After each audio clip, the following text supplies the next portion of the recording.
yourself. Now behind my back, won't be long till you share it in the group chat. And when I call you up, you're gonna backtrack. And you should've kept my name out your mouth. Ask me though how it all turned out. When you try to use my name for a clout, keep on going, give you something you can talk about.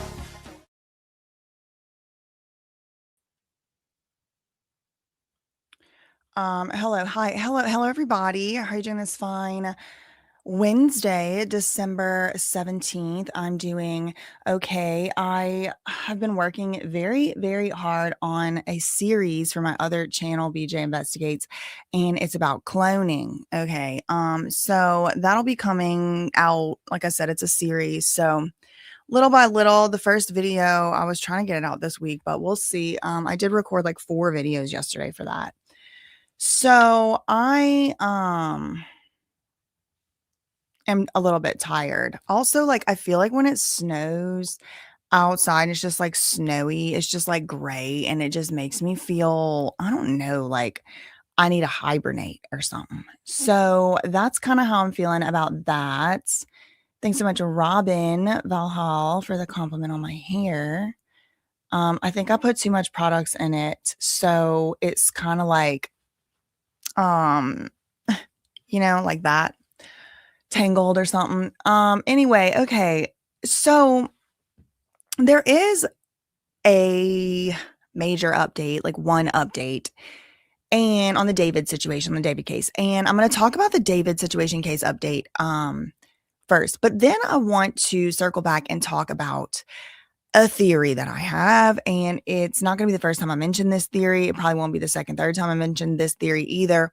But I just want to make sure that I like mark it in place and space and time in case it ends up being important or whatever. Okay. So, I'm going to, okay. Like I said, let's start with the actual update. Hold on. It's like my brain don't work unless I'm sitting on my foot. Anybody else have that problem? Okay.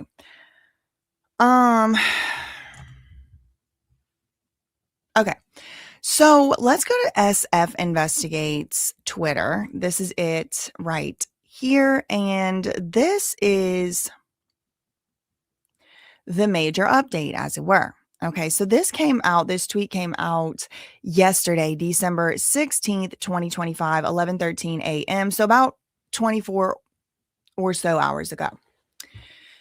He says, although my words have been misquoted by some, what I actually said about certain items found at the Doheny address was that they were, quote, items you would expect to find on a farm rather than in a home in the Hollywood Hills. One of those items was a burn cage incinerator advertised to burn at 1600 degrees. Now, I want to stop right here because he does call it an incinerator, but he then goes on to include what appears to merely be a burn cage, professional power, done right, Dr. DR burn cage. Okay. So an incinerator is usually something that has the capability of fire already included in it. Like they have these at, like crematoriums and things. Incinerator usually means it has the incineration power within it. A burn cage is really just a cube form burn barrel. It's just a metal box. It's not an incinerator. It's just a metal box. Again, no disrespect in any way intended to Steve Fisher, but I think that his use of the term incinerator has put a few people in the wrong direction. A burn cage is simply a box that can withstand a lot of heat. It's made out of metal. Okay. We'll get into that more, but I did want to flag it here just to say that from what it appears to me, this is not an incinerator. This is just merely a cage that you would burn something in. Again, absolutely no different than just a barrel with holes in it. Except this is shaped like a square instead of a barrel. Okay, so I wanted to point that out. It was advertised to burn at 1600 degrees. Human cremations are typically performed at approximately 1400 degrees. An incinerator is not legal to use within city limits and serves no legitimate purpose at a residential property in the Hollywood Hills. Again, what is legal for an incinerator isn't the same thing as what is legal for a box with holes in it. It's not illegal to use a burn barrel from what I was able to see. I will pull up the California. Where is it? Hold on. I have the California code. I just have to. Yeah. So as you can see here, there is an outdoor residential waste burning statute. Airborne toxic control measure to reduce emissions, toxic air contaminants from outdoor residential waste burning. Now, the terms, they have this definition section, and, I do want to just show y'all burn barrel as used in the statute means any metal container, it doesn't have to be a barrel, any metal container used to hold combustible or flammable waste materials so that they can be ignited outdoors for the purpose of disposal. Okay, so it's called a burn barrel, but it could be a burn box, a burn bucket, a burn whatever. It just has to be a metal container used to hold combustible or flammable waste materials so they can be ignited outdoors for the purpose of disposal. Okay. Now, as you go through this statute, it does say that you can burn waste if it's certain types of wastes. Look, incinerator means any device. Okay. Hold on. Steve Fisher might be onto something that I wasn't privy to. That's why I like to go through and read this stuff for myself. So, per this statute, it appears that under the law, a burn barrel, if used for the purpose of burning trash, debris, or other flammable materials, can be an incinerator. All right. So it doesn't surprise me Steve Fisher would be on to, that's why I always say no disrespect intended to him, because he does know a lot more about this private investigator thing and world. He is a private investigator. He is a missing persons private investigator. So this is just a channel over here where I just talk about my opinions. It's interesting nevertheless, because an incinerator and a burn barrel are the same thing under this statute. But Steve Fisher is saying you cannot use an incinerator, which is a burn barrel, if it's being used for the purpose of burning trash or debris. Now, this is where lawyers would come in and say, well, if he was trying to burn a human body that wasn't trash, that would be a different thing. I mean, girl, y'all have seen him argue anything. Okay. So there are a lot of laws about burning. There are a lot of laws about burning things in California in general. On top of the emissions and the carbon and the this, that, and the other, there's also like a lot of wildfires and things that do go on in California. So, whether or not it's actually legal or was legal for David or anybody who was living in that house to be burning anything in a burn barrel or an incinerator outdoors, it appears like to me like not exactly clear, because there's like a lot of different little laws that say like on certain days you can, on certain days you can't. But then you got to remember too that David lived in like a pretty tight knit subdivision. He didn't live out in, a rural area. And then it does bring and call to mind that trip that he apparently took in the spring with the Tesla, and it was out to San Bernardino or wherever he was going. It kind of just makes me wonder, was that incinerator, again, y'all, I think it's very interesting that an incinerator is basically a burn barrel. Like, why did you have a separate definition for incinerator if it was just a burn barrel in the first place? Incinerator to me means there's something that can incinerate in it. Let me just look up the like regular definition of an incinerator.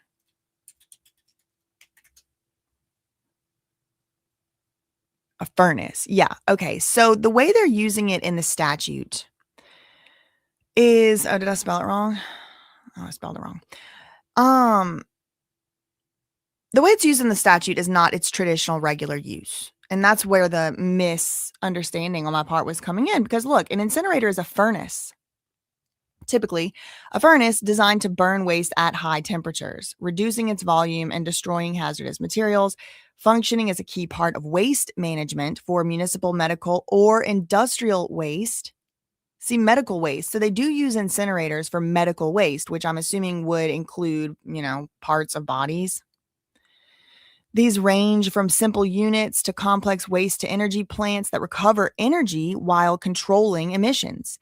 Key functions include volume reduction, so to make the thing you're burning smaller, resource recovery, energy and metal. So you burn something down because like gold or whatever doesn't melt at a certain temperature, and then you can get the metals out, copper, whatever. I don't know. I don't exactly know the burning, what's it called? The incineration point of all these metals. But they're saying, if you need to get the gold or to get the metal out of a piece of equipment or something, you could just incinerate the whole thing. Moving grates or fluidized beds for efficient combustion, incorporating pollution controls, manage pollutants. Okay. So, I don't know. Those are just things to think about. Let's read the rest of Steve Fisher's status or his tweet from yesterday. He said, some people are going to try to argue this burn cage was intended as a prop for a video. Steve said, not so fast. I'm obviously paraphrasing. Y'all can read it yourself. It's right here. It's public. Some will argue this item was intended as a prop for a video. Steve said, if that were the case, it raises several obvious questions. First of all, why would a 55-pound burn cage be delivered to a private residence for a music video instead of directly to a prop designer or production house? Okay, good question. But also, I could just see David, having the bright idea one night. Oh, it'd be cool. We could get a prop for a music video. Look at a burn cage.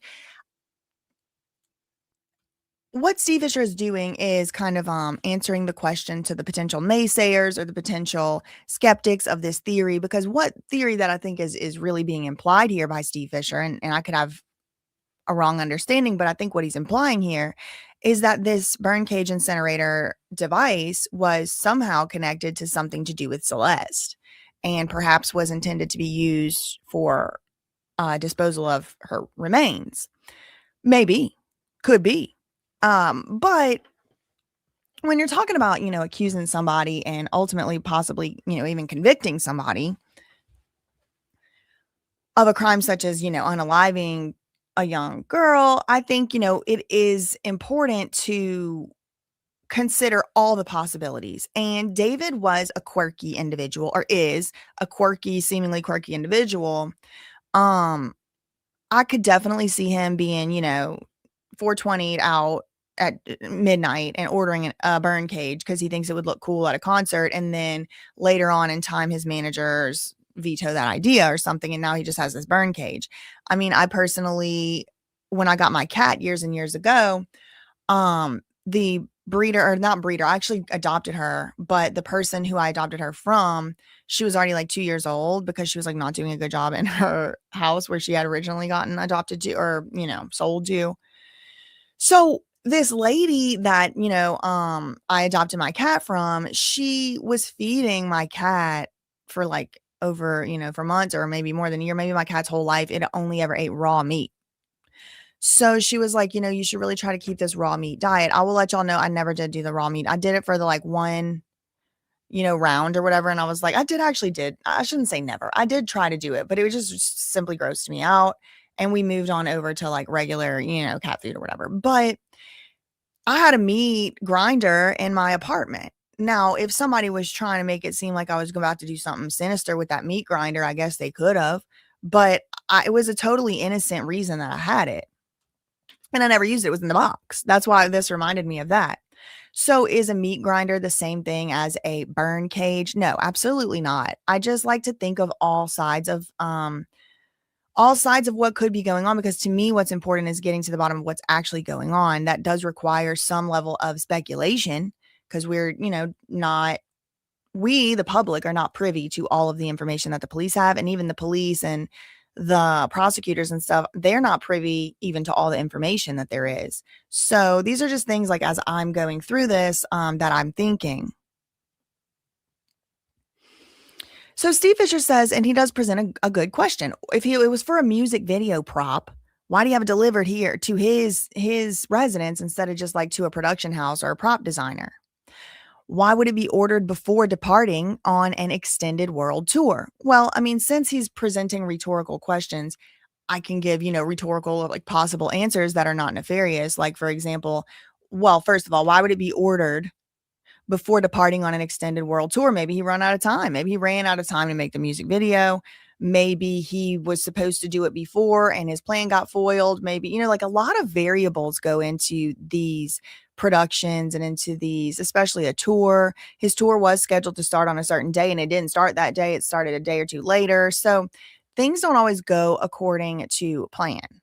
Um, yeah, no, I mean, look, listen, Nikki Nightlight, I want y'all to like, please, like, I know a lot of people's emotions are like very, very intertwined in this case, and to some degree, and in some respects, mine are as well. I think that it is preposterous that this little girl's body was found and all of this. And I definitely think it was preposterous that if what is being shown to us is true, which is that David seemed to have, at the very extreme least, had a personal friendship with a missing child, if that's what was going on, I don't condone that. I think he needs to be in jail just for that. Even if he never had any sexual relations. Now add on top of that any sexual relations, and I think put him under the jail. Okay. So that I don't want anybody to take me saying these sort of seemingly like devil's advocate positions as if I'm trying to defend David and his actions. But what I do want y'all to understand is, yeah, especially for me, because I have a platform and there's almost 500 people in here right now. I can't just come out here and just say my feelings as if it's a fact and not give people the benefit of the doubt for many reasons. One is that I have a platform, but another one is because I don't think that's right. Okay. So Nikki Nightlight is saying he had a decomposing body in the frunk and a quote incinerator in his house. Dot dot dot dot dot dot dot. And I'm guessing the dot dot dot dot dot dot is supposed to be some type of like fill in the blank type of thing. But that's what, y'all ever heard? That's what happens when you assume. You make an ass out of you and me. Y'all ever heard that one? That's an old Southern proverb. But sure. Does it look good? Nope. Does it look like all roads points to David? Yep. But I wasn't there and neither were y'all. And if y'all were, then you probably shouldn't be dropping tips in my live chat. You know what I mean? So it's not like I'm like, oh, please, I hope David is innocent. No, I hope we get to some version of the truth to where we know not just David, but if anybody had anything to do with this, that they get held accountable. So I'm not trying to be out here to be like, oh, poor David, he's so misunderstood. I think he's innocent. I don't think he's innocent, but I don't necessarily know that he's guilty either. So, thank God that's why we have courts and that's why we have judges, and hopefully it's not corrupt and things like that. Sort of Truth makes a great point. We don't even know who ordered it because it was under a fake name or something. So let me finish reading his tweet. He says, why was it never used in any video production? Well, I mean, it's a good question. And I'm not saying like these aren't good questions. They are good questions, but he's raising them in a rhetorical way as if there's no possible innocent answer. And I'm given a few, and I don't think that's unreasonable. Why would it be ordered before departing on an extended world tour? Like I said, maybe they ran out of time. Maybe he got vetoed. Maybe he was going to do it. Then he ended up not doing it and the return date expired. Why was it never used in a video production? Well, maybe the schedule got thrown off. Maybe they're going to still use it in a video. We're still going to use it in a video production. Maybe they were going to use it in the LA leg of the tour. I mean, there's like really infinite answers to this question. It's not this sort of smoking gun like that I think people are trying to act like it is. But I will say, for appearance's sake, it don't look good. And it definitely looks like something prosecutors could use in order to kind of put it's circumstantial evidence, which is just as strong as direct evidence. But you do have to kind of make a leap. You have to make a logical leap. And you have to assume some things like David ordered that. David paid for that. I don't know who ordered it. David's name wasn't even on the freaking lease. So I don't know who ordered the burn cage, and they're not telling us. So always remember, if the source is TMZ, if it's Mark Garagos, if it's the coroner, and if it's Steve Fisher, and if it's me, although I'm not going to be giving you anything from any source, I'm just reading stuff publicly. But every source is biased. Every one of these behind the scenes, like, has a little bit one foot in the, in the case, and then one foot out here acting like the public, as far as like what I'm saying, like Harvey Levin, TMZ, Mark Garagos, even a little bit Steve Fisher, which I don't want anything I'm saying in this video to come out like I'm trying to like bash him or something. I really respect him. I'm very, very happy that he's on this case because I think he is the one that's going to be able to hold these LAPD to account. He is the one that's going to say, why didn't they pick this thing up and bring it to the LAPD just to test it? Just to see what, swab it, get some DNA. Like, you left that at the house. So I'm very grateful to Steve Fisher as a member of the public for using his proximity to this case to give us any information. And I also appreciate that he's putting his own reputation and really his freedom and safety on the line to do it. He has been, in my opinion, from what it appears to me, if everything he's saying is true, threatened in shady and sinister ways for his reporting on this case. He has been attempted silenced for some time while he was working on this case. And I don't like that. And I don't appreciate that that was done to him. And it obviously goes to show that the powers that be are going to get to you if you're out here trying to talk about something and they don't want you to talk about it. So all that being said, why was it never used in video production? I'm just offering some possible reasons and some possible, pushback to some of these questions, because the questions aren't like a smoking gun, in my opinion. Steve Fisher only is giving the public some of the information he has. There's a lot of information he's not giving us. I don't know if he ever will, because again, he was hired by somebody who, the guy that owns the house where the burn cage was, he was hired by that guy, the landlord, David's landlord. But again, David was not the one who rented that apartment or that house. It was Josh Marshall. European Brow said, didn't he order it under a fictitious name? Why conceal your real name if it wasn't for nefarious purposes? This is what I'm trying to quell a little bit, y'all. See, like how the news ends up being like a game of telephone where by the time it gets to the Reddit, it's not actually what was said. So it's hard to know if David ordered. It's hard to know who ordered the burn cage, which is also being called an incinerator, which has certain nomenclature presuppositions included, like that it is a furnace, and it wasn't a furnace. It was just a box.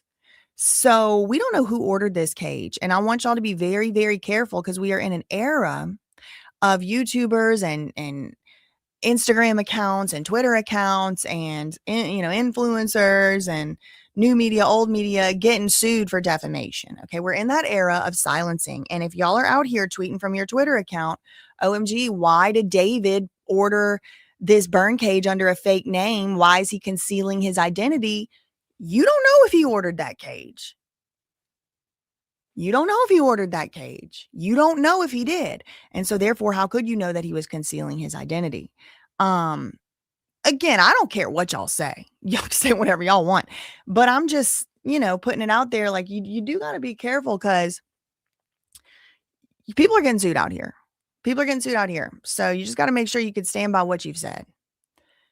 Okay. To be very clear, Steve Fisher said, this burn cage was not used. It was still new and in the box. However, given that Celeste remains were ultimately found in the Tesla frunk, the presence of an incinerator at the same residence associated with that vehicle necessarily raises questions. Agreed. 100% agree. It does raise questions. A whole lot of questions. Whole lot of questions. Not only about how it got there, who bought it, whose name it was and wasn't on it, why it was left there, why it wasn't. Do they have more evidence that that's just backup? Who knows? It raises a lot of questions. Now, Steve Fisher said the burn cage was not taken during the search warrant. And because it was not used, it appears that it's not of importance to any possible criminal investigation. but we think it's important context, even if it's not a crime. The burn cage and other related items were delivered to the residence under a false name, although the deliveries were accepted at the property. Now, again, maybe it was David. Maybe it was David who ordered it. Maybe it was David who accepted it. But maybe it wasn't. It could have been. And if it was, well, that raises even more questions. But right now, all we can do is say if. Attached is a photograph of the actual burn cage incinerator, as found at the residence, along with an image from Dr. Burns' advertising materials for the product. Okay, so this is the burn cage, a division of Country Home Products made in China, professional power done right.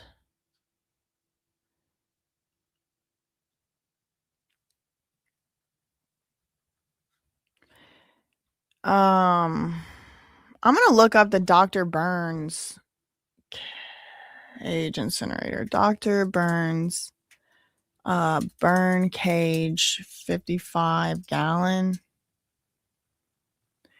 Okay, so again,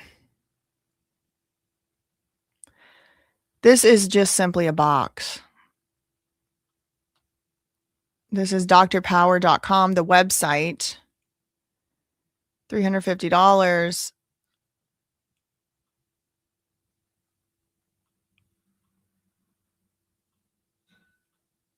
See, it's just a box. I mean, I guess it could be mistaken somehow, but like it just appears to be a box and you just set a fire in it. Now, under the law, we just read the statute.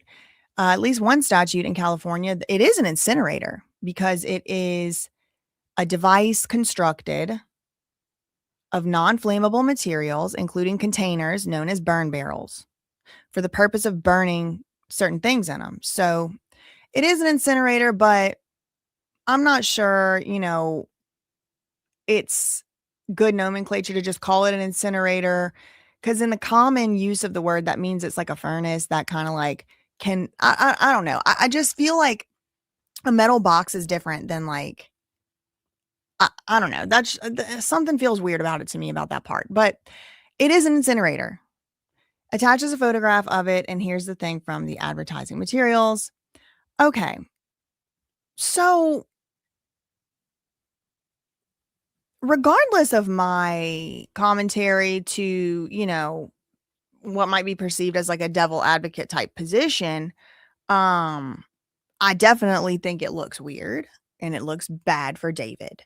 On top of that, there was some other stuff that came up recently that I just keep seeing little stuff, like little videos here and little videos there, Discord message here and a old live stream there, and it's like, golly, like it's not looking good. It really ain't looking good for him. Plus, we have all of this chatter coming out of the grand jury, and I have been following along with that as well a little bit here and there. And the grand jury thing is like they might be about to arrest somebody, and because that person doesn't want to cooperate with the grand jury process, we're also getting some speculation from Harvey Levin and Mark Garagos on the Two Angry Men podcast that this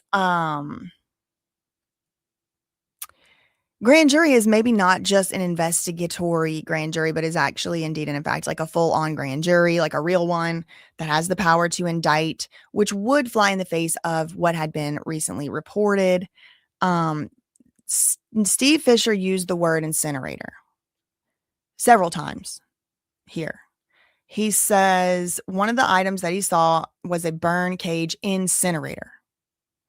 Human cremations are performed at the 1400 degrees. An incinerator is not legal to use within city limits, serves no legitimate purpose out of residential property in the Hollywood Hills. Again, I think that's a little bit equivocal. I think that there's some percentage of a possibility of a reasonable explanation that is totally legitimate, especially considering that David is a performing artist.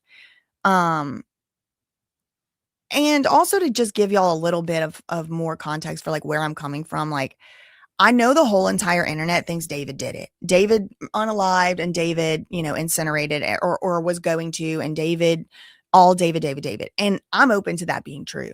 That may very well be exactly what happened, but nobody on the internet out here just making these theories up or giving their reasonable theories was there. So we really don't know. And that's the truth. But also, I personally have been falsely accused of stuff of like total lies under penalty of perjury. People have lied about me under penalty of more than one. And so I just personally like know what it feels like to be accused by liars of things. And in this case, somebody did something to Celeste Rivas Hernandez's remains. And that, in my opinion, creates motive for any of the somebodies involved to point their fingers elsewhere. So that is not me saying I think David deserves to just walk around on the free earth or something. What I'm saying is, we should actually want to know the truth. We should actually want to know the truth, even if it kind of goes against what you originally thought, what you originally anticipated. And anytime like everybody is on the same side of things, like left and right and up and center, and all of it is everybody's pointing at the same person, I'm kind of like, y'all don't even know. Like y'all weren't there. So it does kind of start to make me wonder, like, who had motive to push the PR in a certain way? I mean, these are things that I wonder, personally, but it was Steve Fisher who used the word incinerator. He said it one time, two times. Let's see. Why would it order? Never use. At least two times. Three times. It does say incinerates. Okay. So I'm not even trying to argue that this isn't an incinerator. I guess it just kind of flies in the face of what I thought an incinerator was. But again, like I said, you got to be open to just like having your mind changed about stuff. That's a perfect example right there. Like something ain't sitting right with me about calling that thing an incinerator, but I guess it is, so I guess we're gonna move on until further notice. And okay, so shout out to Steve Fisher again for keeping up with this case and for letting us know anything. Frankly, he doesn't have an obligation to do that as far as I know. So I am grateful to him for getting the word out on what he feels comfortable telling us, because he's definitely telling us more than the LAPD. And again, it's at great personal, I guess, risk, because he has been attempted silenced and things. Okay. So the next thing that I wanted to talk about is a theory that I have. And I first tweeted about this theory last month, November 20th. Shout out to Lake Monstrous becoming a new member. Oh, why isn't it up here?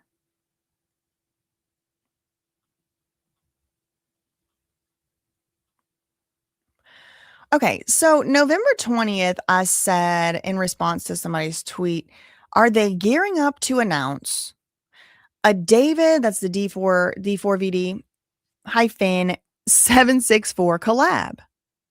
What are the odds? Like, something about David being so pushed in the media. He's the number one searched person on Google this year. The number one searched person on Google this year. Like, think about that. Like, more searches than Emmanuel Macron, more searches than Donald Trump, more searches than Celeste. David, D4vd. Okay, that was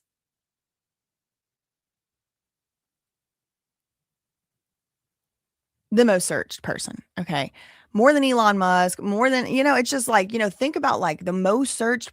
It's crazy. So people are actually interested. I will say it's not like, I don't think it's like necessarily an artificial push. I think people are perturbed. People are curious. People are horrified, and people want to know what happened to Celeste Rivas Hernandez, the 14-year-old girl. Also, David was very online, so there's a lot to find. Every time you search up David, you can find something new. There's all the different, he had a very prominent online footprint. Um, yeah, more than Diddy even, um, which I find to be just fascinating. I mean, I don't even necessarily not believe it, but I do find it to be fascinating because all of this just started happening in September. I'd never even heard of this person's name until September, and in 3 months, he became the most searched person of 2025. That's crazy amounts of searching. But at the same time, kind of in my opinion, sorta all of a sudden, the powers that be, the government, the PR, the Fox News, the all of them, they have been, and I'm not mad at this at all, but they have been now starting to put a spotlight on 764, which is one of many violent extremist groups. Now, this group has been called many things: a nihilist, a violent, NVE, nihilistic, violent extremist, Satanist extremist group, Satanist cult, it's been called. And all of these labels do come with them some level of risk, because people hear, Satan cult, and they're like, oh, yeah, show you, yeah, whatever, from the satanic panic or from the whatever else. People hear people hear nihilistic violent extremists. I mean, what does that even mean? Half the population probably don't even know.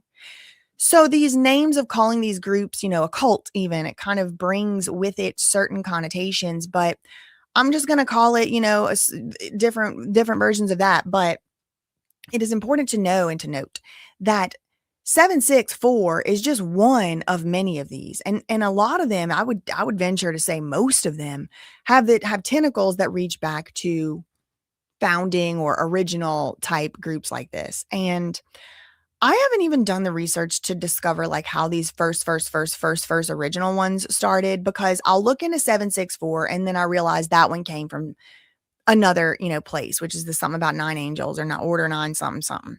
And then you look into the order 9 angels, whatever, and then you see that one actually also came from something else. And then you keep tracing back, but it's like, it's hard to really pinpoint exactly where this started without finding yourself back in 1973. It's I don't even know how to tell y'all where it started. And that's why it's easier to kind of pinpoint the spinoffs like 764, because they have a recognized leader, a recognized founder who has also been held accountable in court and who is now in prison.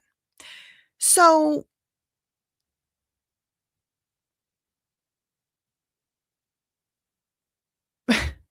y'all are funny in the live chat.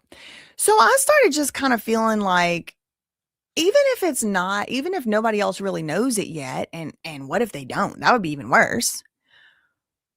What are the chances, what are the odds that David himself was abused on some of these games? Like, I did the David origin story on BJ Investigates, like last month or 2 months or so ago. And one of the things that I found to be compelling and interesting is that David not only moved from New York to Texas, not only did he move from New York to Texas as a young, kid, like 10 years old, 11, 12, something like that, but he also got pulled out of public school and got put into homeschool. And David has done many interviews. David has done many sit downs with people, and he's talked about these homeschool years as being isolating, as being depressing. He was so bored. All of his friends were online friends. He has talked before. And again, this stuff is all mentioned in my BJ Investigates, the David story. So y'all should go and watch that after this video if you have not seen it already. But David talks about how he made a bunch of friends online playing video games or whatever. And it was like older people that were older than him, people who were older than him, but they were kind of talking to him about their adult problems. And then he kind of like makes this group of friends. And all of this is happening alongside, him feeling isolated, him not really having friends anymore, him getting pulled out of school. He talks about how some of the original motivations for him to write some of his lyrics came from his friends' relationships or came from Disney movies or whatever, because he just didn't have his own experiences to write about as like a young man, as an early on teenager or whatever. He also talks about how he was one of the first people ever, he says this, ever, to play the game Fortnite. So he was really in this gaming culture and all of that. And 14 Cats in a Trench Coat says he had to be introduced to GOR, also at the end of that word E, in some way since he was homeschooled. Right. I don't know if you're meaning like because he was homeschooled or because he was homeschooled or in the time after he started getting homeschooled, but keep that in mind because we will talk about that. So, to remind you, this was November 20th. Are they gearing up to announce a David 764 collab? What are the odds? Okay. So, now I just want to go through a few links that I think are going to help you understand some reference point for why I had this theory or this idea, starting with this FBI Chicago public service announcement that came out. When is this from? I don't know, in the last few months. This is FBI.gov. FBI Chicago public service announcement on 764, a violent online group. A violent online group made up of individuals who seek to coerce and manipulate children into engaging in unspeakable acts against themselves, animals, and other children, even self-deleting. Now, this is just the transcript from this video. We're not going to watch the video. I'm going to read it. Hello, my name is Ryan Maxwell. I'm an assistant special agent in charge for the FBI Chicago field office. I lead our counterterrorism program. Today, I want to provide the Chicago community with information related to a group known as 764. Now, look how he defines this group. A Gore group. Okay, this is special agent in charge for the FBI Chicago office, okay? He calls 764 a Gore group. The FBI special agent in charge. He said they're aggressively working this group. It's a violent online group made up of individuals who seek to coerce and manipulate children into engaging in unspeakable acts against themselves, animals, and other children, even self-delete. And when I say unspeakable, I can't speak in mixed company what they have done and are continuing to do. Now, I want to caution y'all against something, okay, that I've seen going on as I'm reading these articles. Depending on which article you're reading, depending on which source you're getting your information from, these groups, in particular 764, but a lot of them, are characterized differently. Sometimes, like I said, they're called NVE, nihilistic violent extremist groups. Sometimes they're called Satanist cults. Sometimes the motive or the reason behind why they're doing the things they're doing is different. I want to encourage y'all and caution y'all not to get too caught up in the weeds on any of that, in why they're doing it or where the perpetrators are from, because they're all working together, and that's all I really need to know. For example, I saw a few articles the other day that characterized a lot of these online groups as like basically Nigerian scammers. There was a collection of like 3 or 4 boys who in the United States, maybe one in like Australia or something, who were sexually exploited. Like, I'm going to call your mom, I'm going to call your school, I'm going to share your, nudes, these particular specific, in my opinion, criminals who were exploiting these young American boys. In this specific case, because that was the angle of this one article, they were Nigerian scammers. They were. They pretended to be a girl, a hot young girl or whatever, and got these young boys to send pictures of themselves, and then immediately began to blackmail the young boys with pictures. That did happen. But that is not an accurate whole depiction of what this 764 group really is, or these NVEs at all. And we'll get into that. But I do want to just give you the heads up that the way that these groups are characterized is different in different places. But what I want to focus on is all exactly the same thing, which is your children are at risk. No matter where you are in the world, if you're putting them on Roblox or Fortnite or Discord, these are the places, Minecraft, these are the places which have been cited as where these young people are meeting these, it ain't just scammers. Okay, it's people who are encouraging them to do unspeakable acts on live stream, unspeakable acts to themselves, to their siblings, to their pets on live stream. Yes, there's an element of extortion. There's often an element of blackmail. That's how they make them do it. I'm going to tell your school. I'm going to call the cops and swat them. I'm going to get your dad fired, whatever. I'm going to send your, mom, your picture. There is an element of blackmail. And maybe some of these people who are doing this are just trying to grift. But children have lost their lives. Multiple. I think it's up to about 30.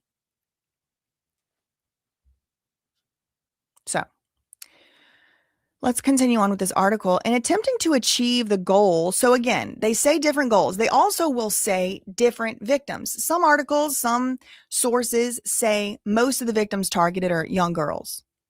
But other sources say most of the victims targeted, for at least for the extortion, is boys, young boys. So I don't personally think it matters if more victims are girls or more victims are boys. If they're hurting our children, like that's what I'm just basically trying to say. Like, a lot of this stuff don't add up. Sometimes it's like, oh, most of the victims are girls. Most of the victims are boys. Sometimes they're like, oh, it's like, people in this place or people in that place. Or sometimes they're like, this is the reason they're doing it because they want to XYZ, LMNOP. And sometimes it's like, no, they want to ABC. To me, it's like, okay, I think they're the powers that be that are trying to get this message out, just doing their best on that one. And they're probably also just trying to figure out what actually is going on. It is kind of confusing and unspeakable. For anyone with any kind of conscience, it's hard to imagine why they're doing this. Members of this group exist throughout the United States as well as around the world. They operate on social media, gaming apps, and online platforms. They build trust with their victims and later coerce them into sharing personal information and explicit pictures and videos. The members will then use those photos and videos to blackmail the victims into a cycle of escalating manipulation. Okay, I accidentally skipped this sentence right here. In attempting to achieve the goal of destroying society, and it could be, girl, their goal could just be power. Their goal could just be getting money. Their goal could just be they like looking at these videos, or it could be destroying society. What my point is, like, I don't really think that's the main point. Although if their goal is destroying society, wow, I mean, ew. But and if y'all are just joining, just to be clear, I'm not saying David is for sure in this, but I am going to talk about different signs that may point to the fact that David maybe was actually victimized by a manipulative group online, whether it could be related to this one or not, I don't know.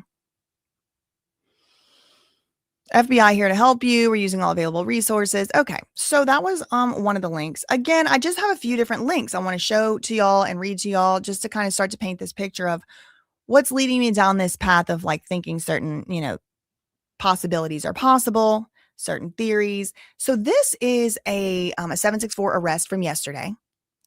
19-year-old Caden Newberry from yesterday of Johnson City, Tennessee, is in the custody of U.S. Marshals and facing 3 counts of federal child exploitation.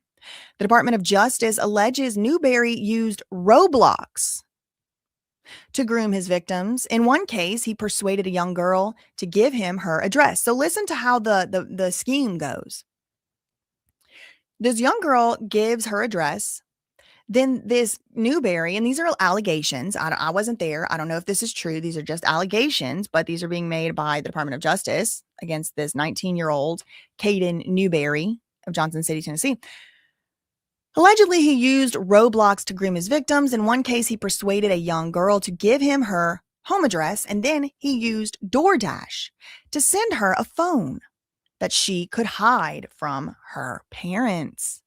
He then instructed the girl to download Discord, ding, ding, ding, and another messaging app called Rec Room. And he then escalated the extortion. He demanded the victim carve his name into her body and then send explicit photos to him and his friends. Okay. So it's not just to get the pictures for himself, it's for the friends too. It's to, look what I can do. I can make this girl do this thing. He is the 7th publicized 764 arrest in the United States, just under a month. Okay. So in less than a month, there's been 7 of these guys publicly named as arrested. Shout out to Lake Monstrous. Thank you so much for being a member for 8 months. Grateful for the important work you do and for the amazing person you are. Much love to all the cousins. Shout out to the cousins in the chat.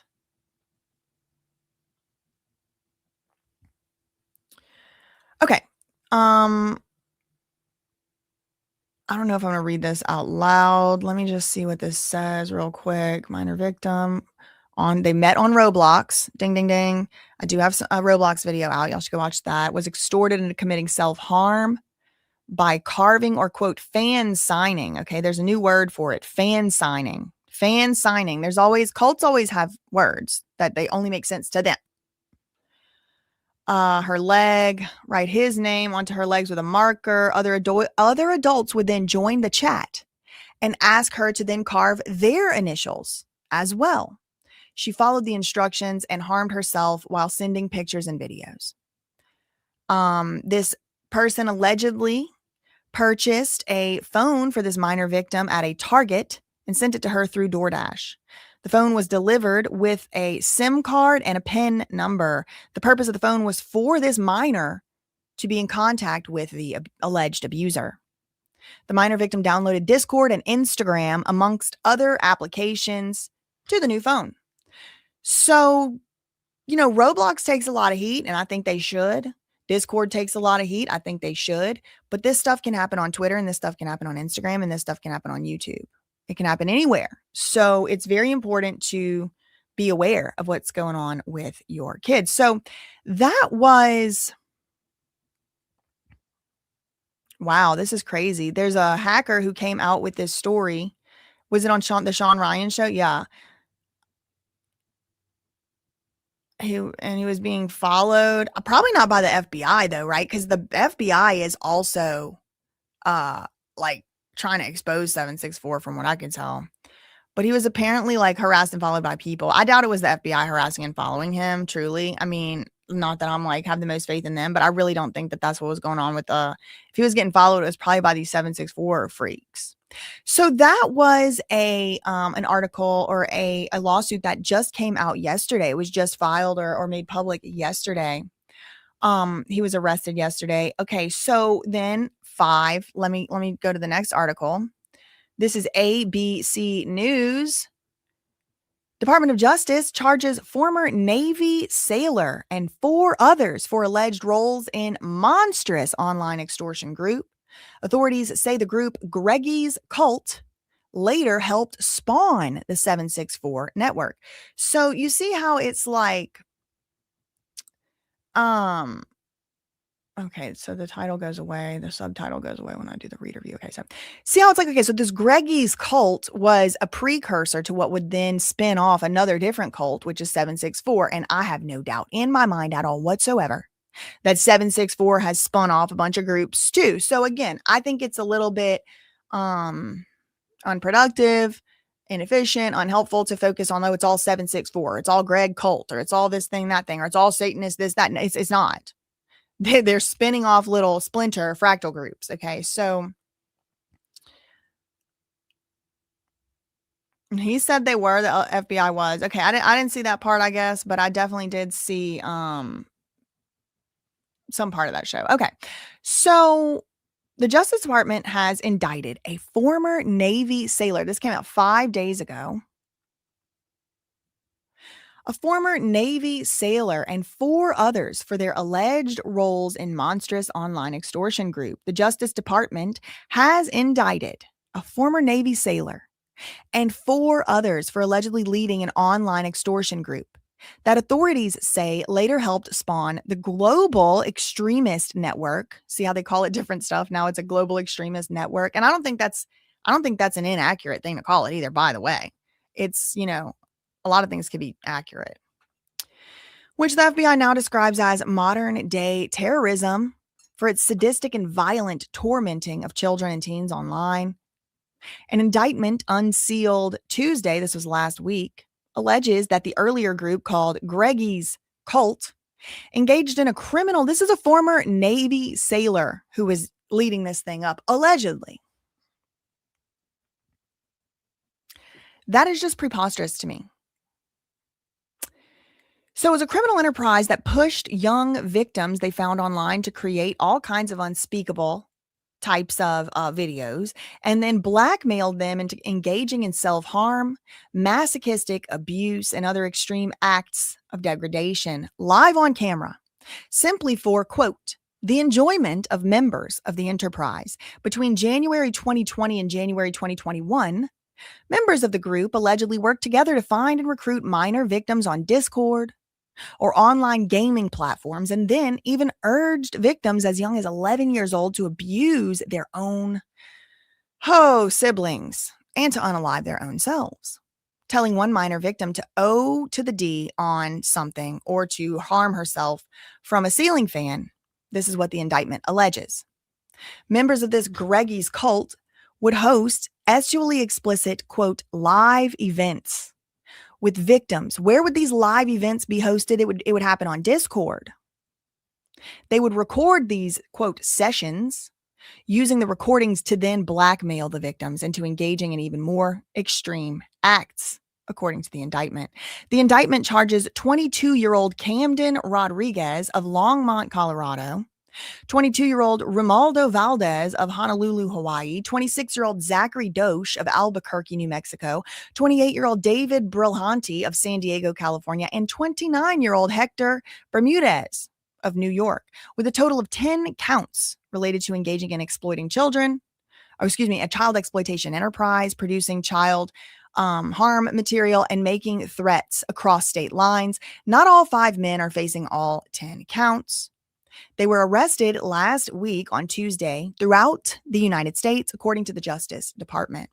Top federal prosecutor in Brooklyn, New York, where the indictment was filed, called their alleged conduct depraved and monstrous. I strongly urge parents and caregivers to have conversations with their children about the dangers of communicating online with strangers and individuals who seek to cruelly exploit them.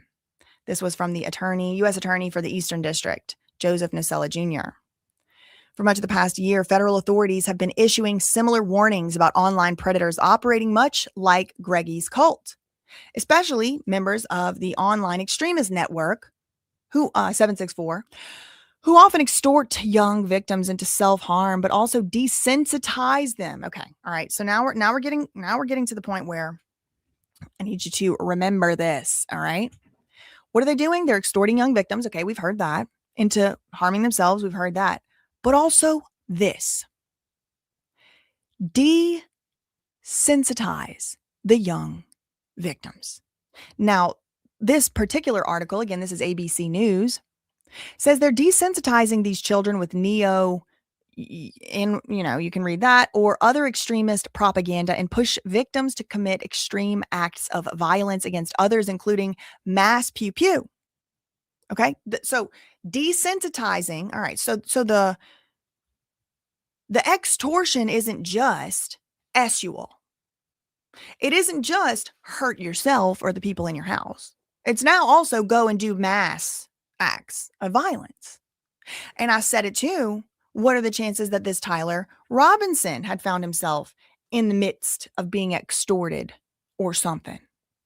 What about that guy at the Charlie Kirk shooting who jumped up and said, it was me, who was also at the Twin Tower, whatever, and then they ended up finding child abuse material on his phone? Could he have been blackmailed into doing that? Because there's not a lot that explains to me what would make a person do something so stupid. It was me.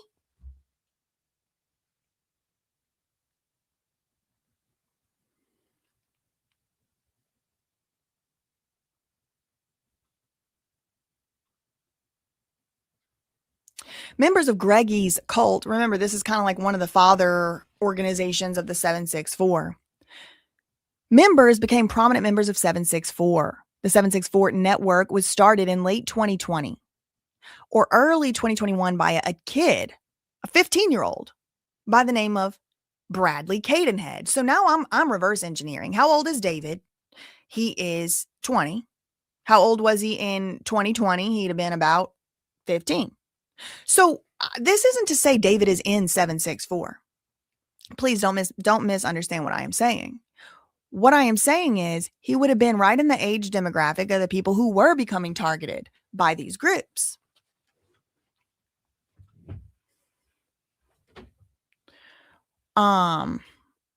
Just reading some of y'all's comments. Shout out to Robin Rubbles becoming a new member. Okay, so let me read further in this article.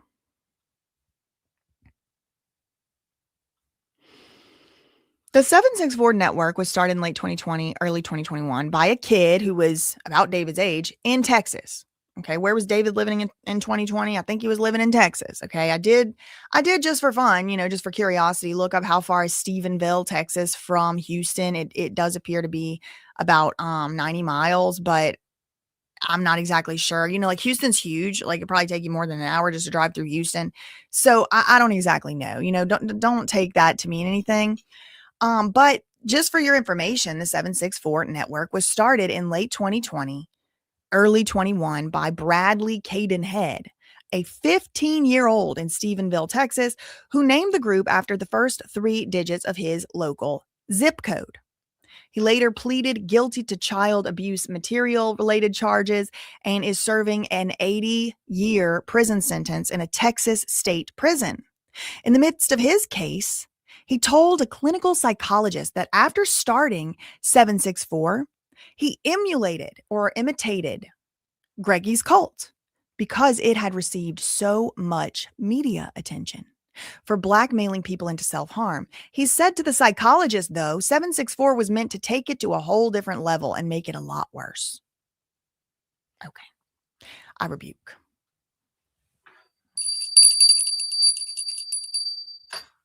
Since then, according to authorities, 764 has grown into more of an ideology than a single group. And this is kind of what I was trying to tell y'all. It's inspired many offshoots and subgroups around the world that mirror 764, but they use different names to help keep social media companies and law enforcement from being able to track them. So a lot of it really is still just 764, and they just made a new name. Now, the FBI director of the FBI, Kash Patel, did testify before the Senate in September. He described, now September is the same month that Charlie Kirk was tragically shot. September is also the month that Celeste Rivas Hernandez's body was found. September is also the month that David was out there on tour. It's also the month that the car was reported, not abandoned, but like illegally parked. 764 is September is whenever it was announced that David was the owner of the car where the Celeste body was found. So September was a busy month. FBI Director Kash Patel described 764 as modern day terrorism in America. This was when he testified to a Senate panel in September. As ABC News previously reported, the FBI is conducting more than 350 investigations across the United States tied to 764 and similar networks. Even before the latest indictment, the Justice Department had publicly charged at least 30 people in recent years with suspected ties to these affiliate networks. 2 of those previously charged were Valdez and Doche, who were both named in the indictment, unsealed last week on Tuesday. Valdez was first arrested by the FBI in May on separate charges filed in Hawaii, where he had been serving at a naval station in Wahiawa. I don't know how to say that place, but it was in Hawaii. He recently pleaded guilty to 1 child abuse material related charge in that case, and now he's facing new charges. This is a former Navy sailor, abusing our children, supposed to be protecting our children, and instead is abusing them, allegedly. No. He pled guilty to one of the charges. Huh. He was first arrested last year. Okay, a year later, he pleaded guilty. Okay, oh my God. He was first arrested by feds June 2021 on separate charges. A year later, 2022, he pled guilty to cyber stalking and child abuse material related charges. He admitted in court he coerced minors online into harming themselves and into activity that is illegal, and he was released pending sentencing. They released these people? What the hell? As of Tuesday, 3 years later, he has yet to be sentenced in that case, and it's unclear why his sentencing never happened. I'd love to know. Charging documents filed against him in May said that an unnamed member of an online group identified as Greggy's Cult had provided the FBI with information about the conduct of Valdez and others. So maybe in Discord, right? So this stuff is happening on Discord. So maybe he's acting as an informant. I don't care. He can be an informant sitting in the jail. He can't be out free on the loose. An attorney representing Dosh declined to comment when ABC contacted him or her. In a recent statement to ABC News, a Discord representative said the service is committed to user safety and that the horrific actions of groups like this have no place on Discord or anywhere in society.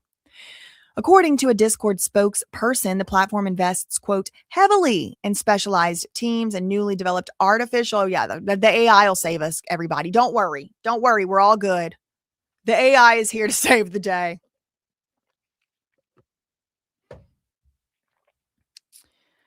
Oh, man. Discord also said it shares intelligence with other platforms, which can help identify bad actors even before Discord has spotted them.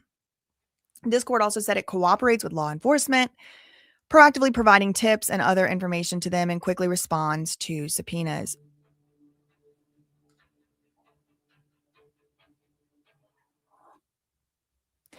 According to court documents, Discord's tips have led to many arrests, including the arrest of Bradley Cadenhead, the Texas teen who started 764, and Dosh's initial arrest.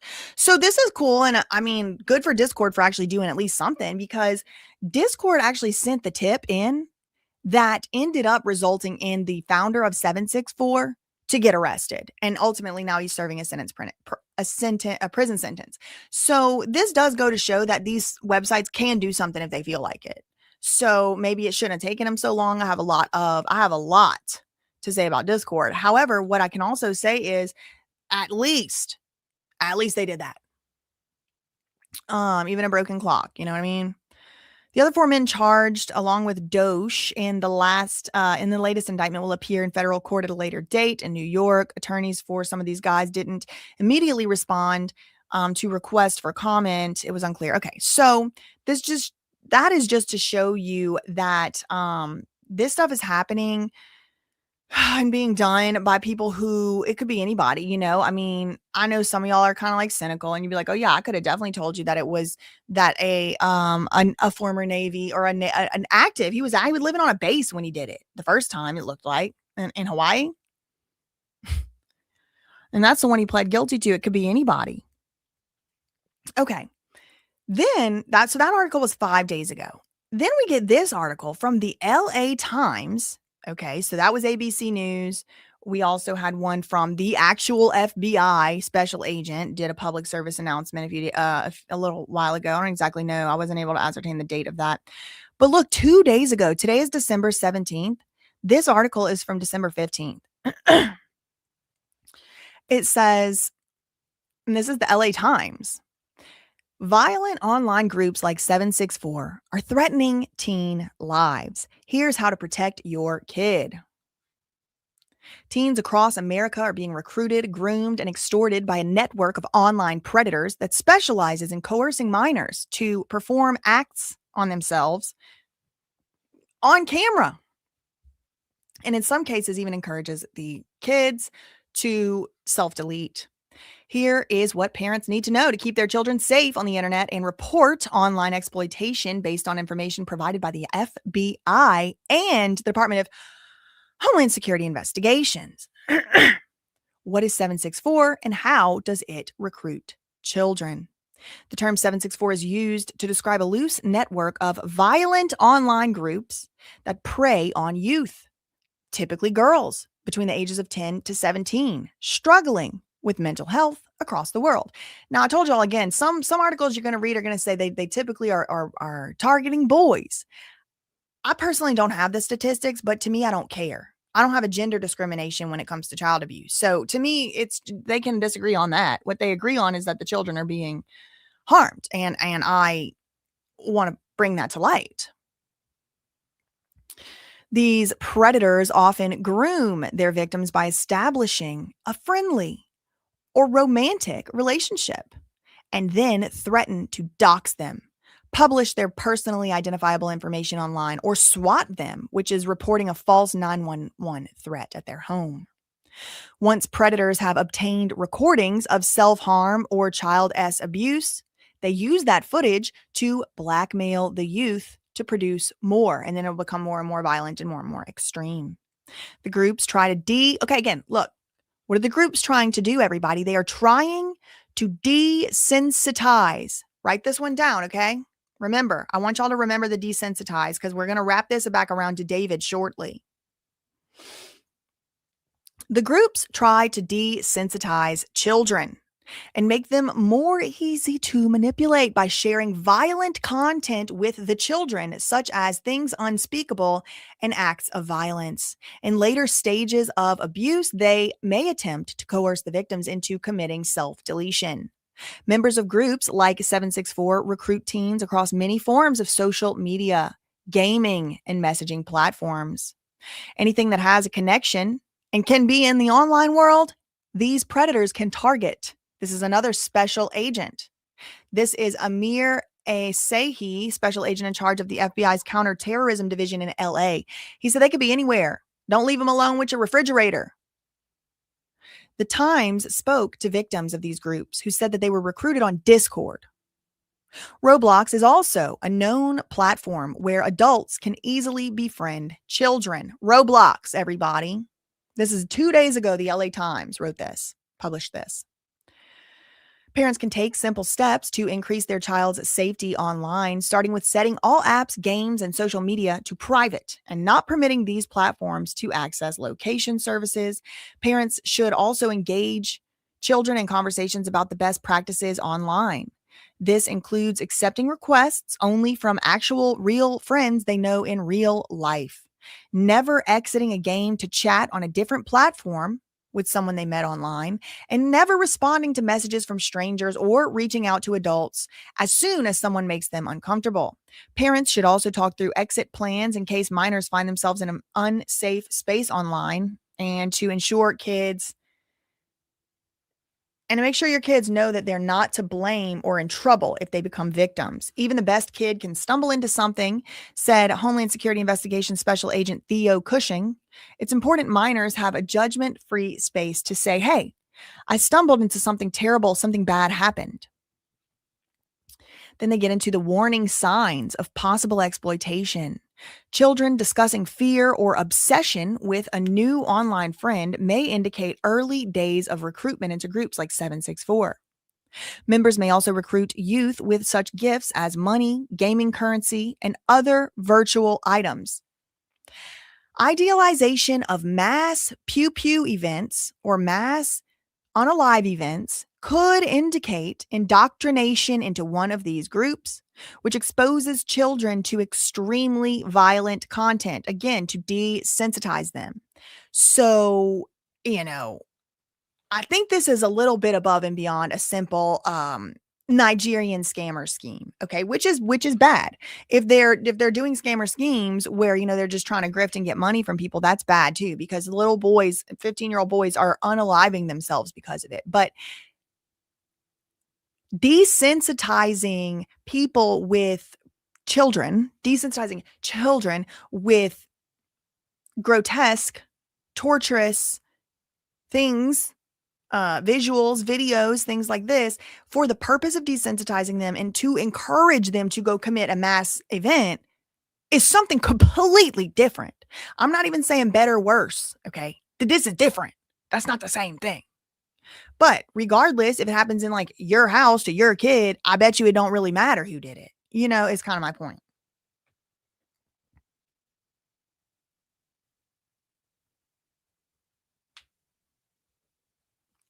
Sorry, I was reading some of y'all's comments. As abuse progresses, again, this is an LA Times article. As abuse progresses, minors may withdraw from friends and activities, display increased moodiness, and experience weight loss or changes in their sleeping habits. Parents should be aware of physical signs of abuse. These groups are known to ask children.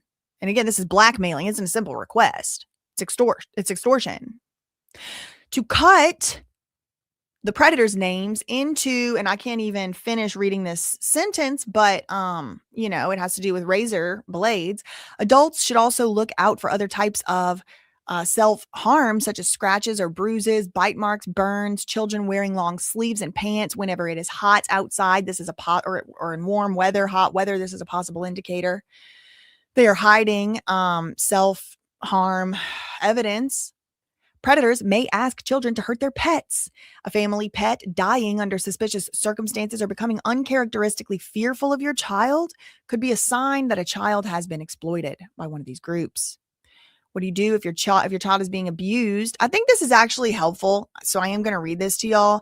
There are places to report this that I did not know about until I read this article. So I do want to share the word as a PSA. Victims of extortion should never pay their predators or send more content, because doing so is going to make the exploitation worse. If your child appears at immediate risk of unalive, dial 911. Online exploitation. So, obviously knew that one. Online exploitation should be reported immediately. Minors are encouraged to save everything: images, videos, and texts that will help criminal investigators go after the perpetrator and prevent them from victimizing more children. If you believe someone is a victim of child exploitation, or you are a victim yourself, you can call the Know to Protect tip line at 833-591-5669. That is 833-591-5669. Information received through the tip line will be reviewed and referred to Homeland Security Investigation Field offices for potential investigation. You can report an internet crime to the FBI at www.ic3.gov. That is the letter I, the letter C, the number 3. You can also call, now this one I did know about and I've used before. You can call whenever I came across some horrendous content I never wanted to see online, just sitting right there on Twitter. You can also call 1-800-843-5678 or submit a cyber tip line report to the National Center for Missing and Exploited Children. The center offers a service called Take It Down, which helps minor victims remove or stop the sharing of their sexually explicit content online, even if they are now an adult. There's other resources as well I did not know about. A year ago, the Department of Homeland Security launched Know to Protect, a national public awareness campaign to teach children and parents to combat online child exploitation. The campaign offers education, explains how to report, and also offers response and support resources for victims of online exploitation. So that's interesting to me. And the main things I have written in my notes about that article is the typically girls thing. I've seen that reported differently elsewhere.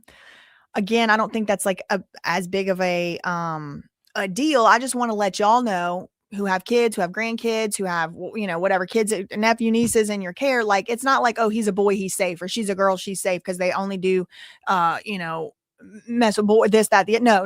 It could be any, it could be either. So it's both. Something else that I wanted to just reiterate from that article is the passage that says the groups try to desensitize children and make them more easy to manipulate by sharing violent content. They try to desensitize children by sharing violent content with them, including R-word and, quote, beheadings. Okay, beheadings. Remember, that's what it had said. I want to.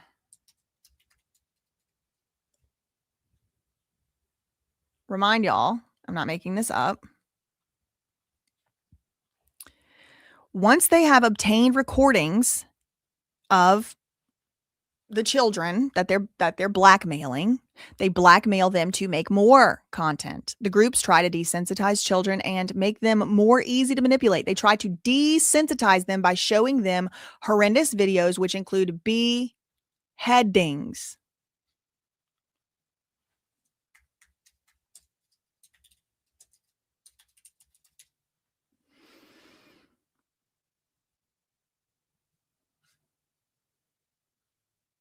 Now, this is interesting to me whenever you think about this in the context of this is like major national news, right? This is LA Times, ABC News, the FBI, the FBI in many forms and fashions in many field offices, etc.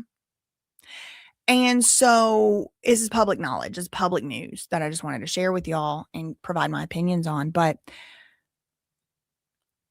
it's up in the air whether or not Celeste Rivas Hernandez was beheaded or decapitated, right? I mean, the police say no, she wasn't. Other sources saying yes, she was dismembered, etc. Now we're hearing about an incinerator. Now we're hearing about a burn box, a burn cage. Okay. These are just things to think about. These are just things that come to my mind.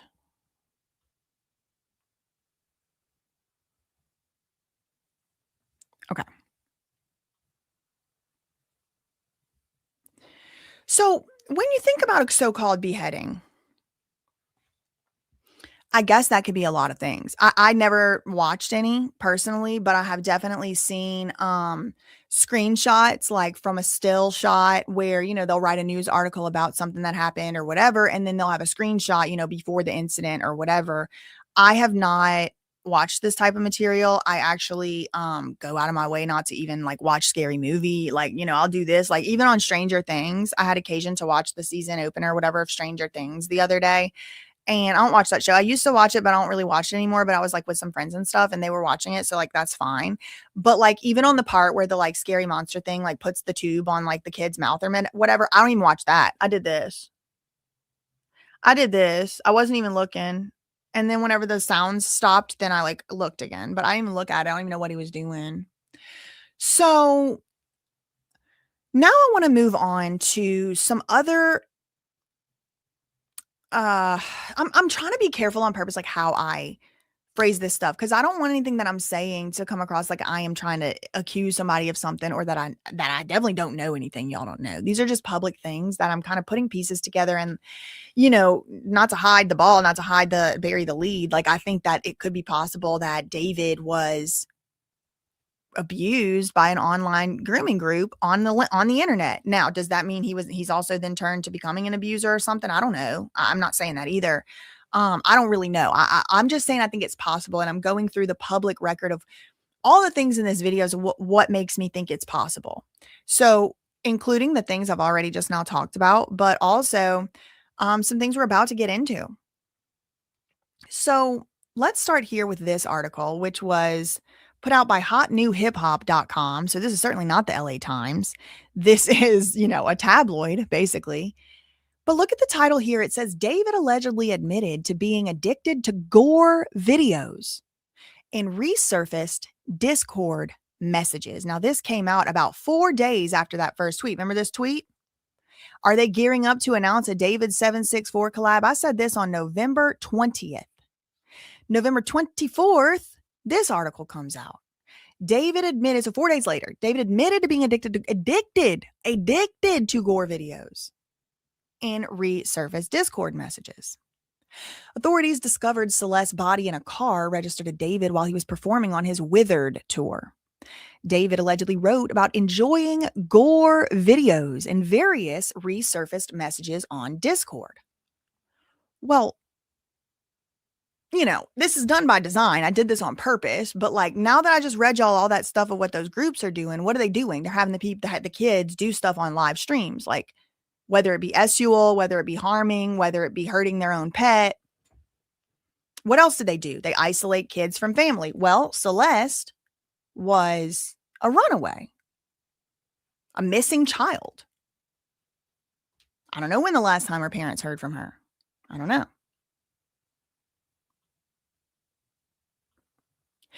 David allegedly wrote about enjoying these types of videos in various resurfaced messages, not just one. The remarks are circulating on social media Monday in the wake of TMZ's report that investigators are now viewing David as a suspect in the death of Celeste. The teenager, her body was discovered in the front trunk of the Tesla earlier this year while David was performing on tour. David hasn't been charged with any crimes. Quote, I used to be addicted to watching gore vids, he allegedly wrote in one message as caught by No Jumper. Oh, Lord. What are they doing here? Get out of here. I can't even make a freaking video about David without No Jumper rearing its head. But anyway, apparently they posted it on their Instagram or whatever. After noting he was first exposed to the content. Okay. David said he was first exposed to gore by watching an execution video when he was 14 years old.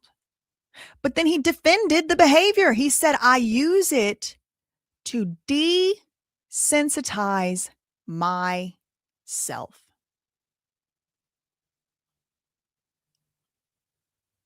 Hello. What did we just talk about? What did we just talk about in this article? What did we just talk about in this article? This is the LA Times. This came out 2 days ago. Once predators have obtained recordings or, of abuse of the children, they continue to use them to blackmail the youth to produce more. The groups try to desensitize children, make them more easy to manipulate by sharing violent content. So David said when he was 14 years old, right around the time he got pulled out of school and started homeschooling and having all these online friends, he was exposed to a gore video. It was an execution video. And now he watches it. He's addicted to it. He's addicted to it, according to those Discord messages. I had to stop. I was addicted to watching it. Well, this is starting to make me wonder a lot of things. I'm starting to wonder a lot of things. I don't know if y'all are. He said he used it to desensitize himself. He added, I remember laughing. At one point, it got bad, man. The series of messages dates back to 2023. It's widely reported it was about 2023 when he met Celeste. And this is that No Jumper post. Old messages from David's Discord reveal he used to love watching gore videos. I remember laughing at one point. It got bad. I used to be addicted. I use it to desensitize myself. I saw a cartel execution on Reddit when I was 14. I watch it to disconnect the part of my brain that feels empathy to the wrong things. Got to the point where I don't even cringe when I see it no more. Who showed him this video when he was 14? He went looking for it, or somebody gave it to him, sent it to him?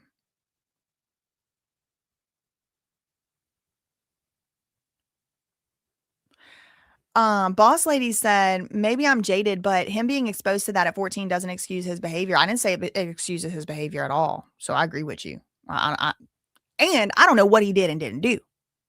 All I'm doing is just reading links to y'all and saying, I wonder if there could be some connection. It's a question.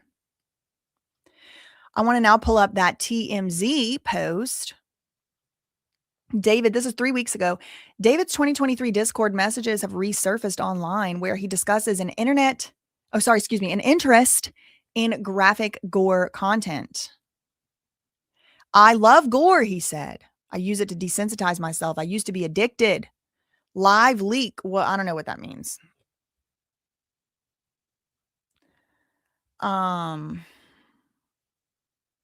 So then that got me to looking into how did he become addicted to gore, if that's true. What does that mean? Well, I found a few other articles from actual experts who actually know what they're talking about. unlike me. So I'm going to show y'all the first one. Now, this one comes from medium.com, but they do cite some psychological and philosophical experts or whatever. So we're going to talk about that. The psychological and philosophical impacts of gore addiction, what it reveals about our society. Girl, no, I do not want to come to the Medium Writers Retreat. So I wanted to include this article because it does include a definition of gore. Like, what is that? What do you mean gore? What is that? I think all of us have a little bit of a gut feeling of like what it is, like something extreme, something violent, somebody dies, or it's like extreme mutilation or whatever. But like, what is it exactly? Well, I thought that this was very, very interesting definition. They say gore is the excessive consumption. So it's not the material, it's the consumption of not only violent media, but also uncanny media. Gore is the excessive consumption of violent and uncanny media. This kind of just like cracked the whole case for me because when you go on Roblox, there's like different categories of weird games. Some of them are just overtly violent. Some of them are SUL. Some of them are, anything in between, but they also have a whole category of weird looking videos where it's like the 764 kid, or no, sorry, what's it? The 6'7" kid, the cursed 6'7" kid or whatever. And it's like these big mouths and like the skibidi toilet, or even like, I don't know, just like uncanny, the Slender Man. There's like uncanny. This Medium article is defining gore to include uncanny media, not just violent and torture media. This is something that I want to just keep in my mind because I think this might be a key to putting a lot of this stuff together. This includes TV shows, films, artworks, anything within one's capacity that can easily be viewed, as well as any violent media that is not occasionally digested by the average viewer for simple recreational or entertainment purposes. It has existed in real life and throughout the internet for centuries. There's little doubt that this is a topic that has sparked curiosity and increased dissemination on various social media platforms. But with that being said, gore has profound effects on individuals' mental health, personal and professional relationships, as well as their view of life. This essay will discuss the negative impacts of watching too much of it, as well as what gore addiction reveals about our society. Gore addiction arises due to addiction. Well, duh. As ABC News states, disgust is argued here, makes us feel bad. But it has functionally evolved over time to compel our attention, thus making it a quality of entertainment messages that may keep audiences engrossed and engaged. The sensation of disgust can lead to increased consumption of gory media. For many people, there is something oddly addicting about being disgusted by the human body and the potential ways it could function. Perhaps it's because gore reveals to an average person who no doubt endures thoughts of inevitable death and how the human body can disintegrate and break on a daily basis, what it looks like to suffer in ways that result from human brutality. Consequently, so potentially the reason that these people like it is because it shows what it looks like to suffer from human brutality. Well, if you're addicted to gore from like execution videos, then maybe it would be desensitized to doing something to your 14-year-old girlfriend. I don't know. I'm just reading this article, thinking about questions, thinking about comments, and thinking about concerns. Despite how horrendous a gory piece of media may be, we sit on the edge of our seats, sweating and biting our fingernails as our pulse soars and then drops, unwilling to miss a single bloody moment. This is just all the way false. This does not apply to me. This does not apply to me at all. I am not on the edge of my seat. I am not biting my fingernails. I'm doing this. I ain't looking. So I have no desire to watch this stuff. Like, I do not want to see it. I can't even watch Game of Thrones. This in no way indicates that the average person is a dangerous psychopath. Y'all might be. If y'all like this stuff, you might be. I don't know. It's simply a representation of morbid human curiosity, one negative impact. Okay. So remember at the beginning of this section, I talked about the different things that they call these groups. And one of the things they call them is nihilistic violent extremists. Well, look at this part of this article. This article from Medium, this essay came out in June 2025. One negative impact of consuming excessive gore is nihilism. Nihilism is defined by Alan Pratt as the belief that all values are baseless and that nothing can be known or communicated. Nihilistic individuals often view the world through a dark philosophical lens, suggesting that life is meaningless and the human race serves no purpose. Alan Pratt further asserts that a true nihilist would believe in nothing, have no loyalties, and no purpose other than perhaps an impulse to destroy. Gore addiction, and again, David said he was addicted to gore on his Discord, if that's true. I don't know. I didn't see him write it, but that's what's being postulated to us. I love gore. I use it to desensitize. I used to be addicted to watching the videos. Well, do these addictions just go away, or do you start watching something else? If it's not gore vids, are you watching gore? I don't know. Maybe he stopped watching them. Thanks so much to Bernice King Real for the $5 super chat. She says, you're on point. Even LAPD said there is a twist in this case. Nothing's shocking and unbelievable at all anymore. Ain't that sad? Shout out to you for the $5. Thank you so much for that. Shout out to my mom gifting 5 memberships. And if y'all want to drop any super chat, super stickers, you are welcome to do so, because there is no way this one's going to be surviving, the green $sign, which that's okay. I understand the rules. I understand why it's like that and all that. This is just an important topic that I really wanted to bring forward to y'all and share with y'all. It's something that's been on my mind for a few months. And I just wanted to put it in one place once and for all with all these different little links and stuff. Okay. So gore addiction, like David said that he had, apparently, allegedly, according to those publicly released Discord messages or chats or whatever, it increases nihilistic thoughts as it provokes the human mind with death and the inevitable truth of being a person. That mortality is simple to achieve, swift, and human beings are practically meat that can quickly disappear in an instant, unless you put them in your trunk and then they don't quite disappear in an instant. Consuming violent media at a rapid pace can cause a lack of motivation to thrive in the world and obscure an individual's purpose. People addicted to gore may develop a mindset, if it's that easy to die, what is the point of living?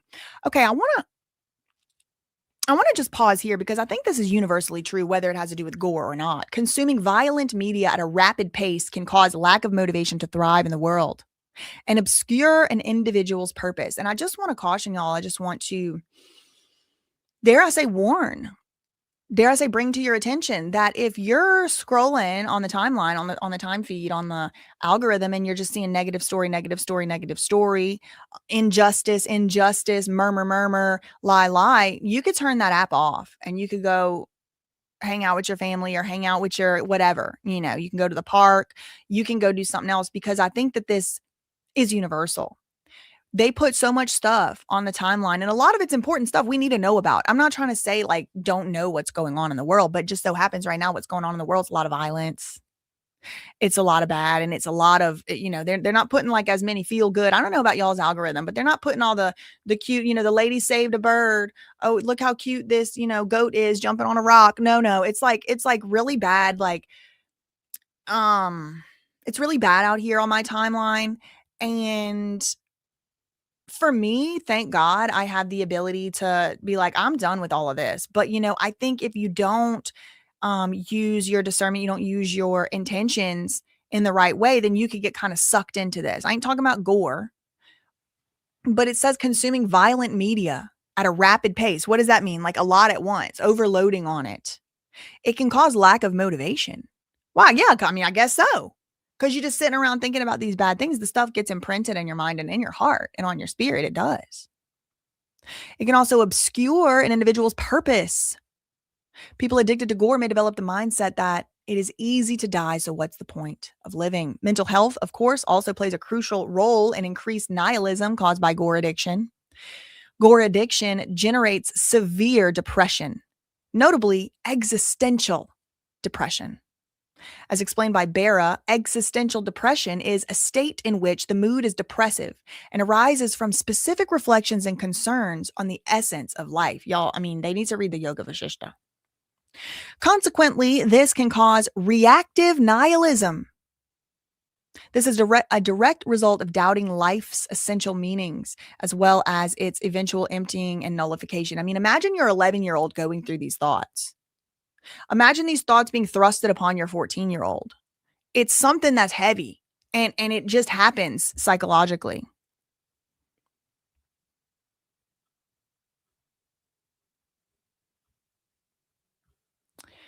Nihilism and mental health issues, such as existential depression caused by gore addiction, can have severe impacts on not only the children, not only your family, not only the household, but also society.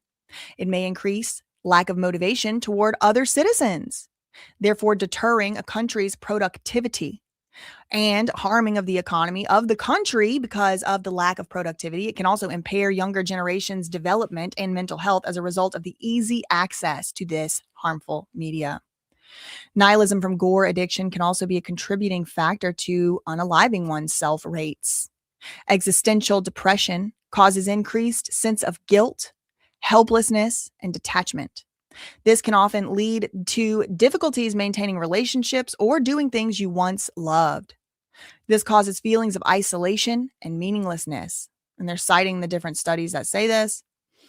Nihilism due to gore addiction demonstrates the psychological and economic impacts of consuming too much gore and raises questions about the potential need to hide or obscure easy access to gory material on the internet.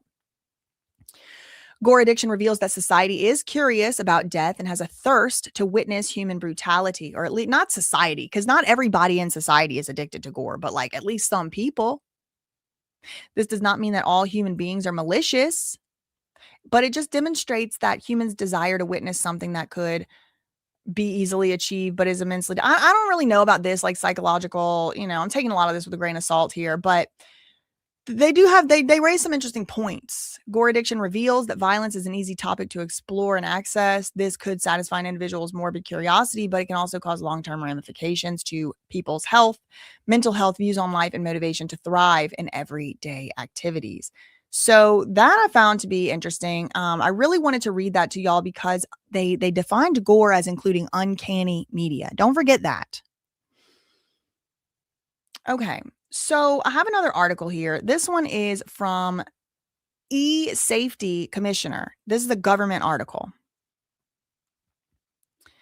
This is from this year. Again, this has been rolling out this year. This is 1 month before the whole like Celeste Rivas Hernandez, was found and all of that. Gore online, how violent content is reaching children and what you can do. Videos showing extreme violence are no longer rare. They're often viral. And remember, it was only 1 month later, Charlie Kirk was unalived before our very eyes. And don't forget, that whole Charlie Kirk thing, which I did see because they just had it up on the internet. I mean, half the time I feel like they're just running like experiments on us just to see, like the tracking our eye movements when we see this crap. But I'm never beating the schizophrenia allegations. But somebody had to do some type of studies on somebody to even write these. So, I mean, who knows, girl? I mean, I didn't consent. I'll tell you that. But it was only like a day or two before the whole Charlie Kirk thing went literally viral. And this ended up being prophetic. This was July. It was 2 months later, August. 2 months later, this came even more true. Double whammy. Look, videos showing extreme violence are no longer rare. They're often viral. Well, guess what would go viral just 2 months later? Not only the Charlie Kirk incident, his assassination before our very eyes, live streamed, but also it was a day or two before that, that girl, got stabbed, it was like a bus or a train and the guy came behind her and she and nobody came to help her and stuff. Like that was also like watching someone lose their life on camera. And that went totally viral. Like you couldn't even scroll the timeline without it auto playing. It was very traumatic to see. And immediately right after that, a day or two later, then the Charlie Kirk thing happened. So this article ends up being pretty prophetic. Videos showing extreme violence are no longer rare. They are often viral. This guide explains how gore spreads, the risks for children and young people, and practical steps parents, carers, and schools can take to reduce harm. So, this is again a .gov website in Australia. But again, it goes viral worldwide. So, this is an Australian government, australia.gov.au. And shout out to the Aussie cousins in the chats. Violent incidents are now filmed, uploaded, and replayed within minutes, often landing in the social media feeds of young people without warning. This is crazy that this came out 2 months before that Irina lady, rest in peace, and the Charlie Kirk, rest in peace. Graphic clips can surface via autoplay. Yep.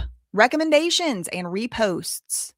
This advisory explains what gore means, how it spreads, why it matters for young people, and what parents, carers, schools, and platforms can do to minimize its harm. First, they start off with what is gore content. Now, remember, we already got one definition of this from who was it? ABC? Or did I might have X'd out of it. Oh, I think it was this article, this Medium article.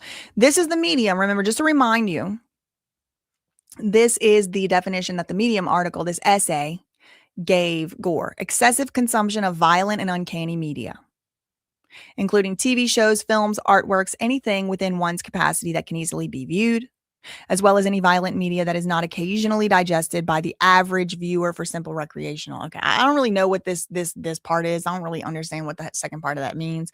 But excessive consumption of violent and uncanny media, including TV shows, films, artwork, anything within one's capacity to be easily viewed. So how does the Australian government in the PSA, the guide, how do they define gore? Well, it refers in their definition to the graphic portrayal of violent acts across a variety of media. This can include actual footage of real events, but it can also include dramatized live action scenes and even animation. Well, that makes me understand the Passion of the Christ in a lot better way. I'm telling you that, like, I've always been this way. Everybody I knew was watching Passion of the Christ when it came out, which is basically like torture porn video. I mean, I'm sorry if y'all got something out of that, then you're sick and you need to be rebuked. But it's basically like a very, very violent, extreme movie about like basically like the Jesus Christ being crucified story. And they're doing all kinds of things unspeakable to poor Jesus out there. Okay. Now, yes, according to Christians, that really happened. Okay. All right. I'm not sure we all needed to see it in HD. All right. But I never watched it. I never watched it because I knew. I already knew. When did that movie come out? This is how early on I knew. Passion of the Christ release date. 2004. I was 13 years old. 13 years old. I ain't watching that. I ain't watching y'all do that to Jesus. Jesus H. Christ. No, I'm not. Jesus, Mary, Joseph Christ. No, I'm not. Nope. I can't watch. It's hard for me to watch Django. I can't watch those movies. No, I can't. And if y'all like them, I'm really not judging. I'm just saying, it might be doing something to your brain or something. So it can also include dramatized live action scenes. It doesn't have to have actually happened. They say in this guide, our focus is on unfiltered actual violence captured on devices and then posted online. So they're like, gore is a broad definition, but when we're talking about this in this article, we're talking about like actual events that were recorded and reposted. So this would include like the train situation with Irina. I don't remember her last name. Sorry. And then the Charlie Kirk, a few days later. Examples include boom, boom, murmur, dismemberment, decapitation, graphic war and conflict footage. I know a lot of that has been all over the timeline. And again, this isn't me saying that we shouldn't know what's going on and we shouldn't be aware, but like to some extent, you do have to put the oxygen mask on your own face first before you can help somebody else. And if you're just being constantly inundated with this material yourself, you are rotting your brain and perhaps even inflicting depression upon yourself, even perhaps inflicting nihilism upon yourself, obscuring your life's purpose. So it's kind of hard to help people when you're like constantly having your own brain corroded and eroded. And I know a lot of this stuff autoplays. I'm not saying, people are going out there searching it out, but sometimes you click on a video too long, you stay on a video too long, the algorithm is going to reward those type of videos showing up on your thing. So, I mean, I'm not telling y'all what to do, but for me, if I see anything like that, I say not interested. I report. I say, don't show me this content again. Don't show me that. Like, I do what I can to make sure that stuff doesn't come back on my screen. Sometimes it works, sometimes it doesn't. But the examples of the gore that they're talking about here, this is again an Australian government website, include boom, boom, murmur, dismember, decap, graphic war and conflict footage, such as battlefield or drone videos, terrorist propaganda, such as beheadings. So we've already been told by the FBI in the United States that they're using beheading videos to desensitize children. We also were told by David that he uses gore to desensitize himself. And the first exposure he had to it was an execution video. Maybe it was a cartel, maybe it was a terrorist organization. Thanks so much to Tina Marie 5D for the $10 super sticker. Shout out to you. Thank you so much. Mass casualty events and political assassinations. Oh, well, look at that. This came out 2 months before the Charlie Kirk assassination. Gore is the graphic portrayal of violent acts across a variety of media. Our focus will be on unfiltered, actual violence captured on devices and then posted online. Examples include political assassinations. Unlike fictional scenes in movies or games, this material could normalize real-world violence for children, and I rebuke. Somebody said it's like a psyop to desensitize the population with images or videos. Could be, could not be. Could not be. But whether it is, whether it isn't, I rebuke. And this is why, circling back to another topic that I do like to inform y'all about is the Nova situation. A lot of people saw all those things Mark Laita has been posting for the past so many years. And so by the time like little, shirtless Nova showed up and you could see her 13, 14-year-old straight through her little bikini top that she was wearing because it was mesh and see-through, people were desensitized. Oh, that's just how it is. And maybe we are, inundated with this type of grotesque and detestable media. Maybe there's not a whole lot we can do about how much of it's going on and stuff like that. But I do caution you, and I actually challenge you to keep your heart pure, to keep saying no matter how many times they put this crap on my screen, I am going to say, no, this is not acceptable. I am not going to say, oh, it's okay because she's not actually, that's not child blank because she's blah, blah. No. Just because it comes up on our screens, just because it's not blurred out and it auto plays doesn't mean that you have to sit there and keep watching it.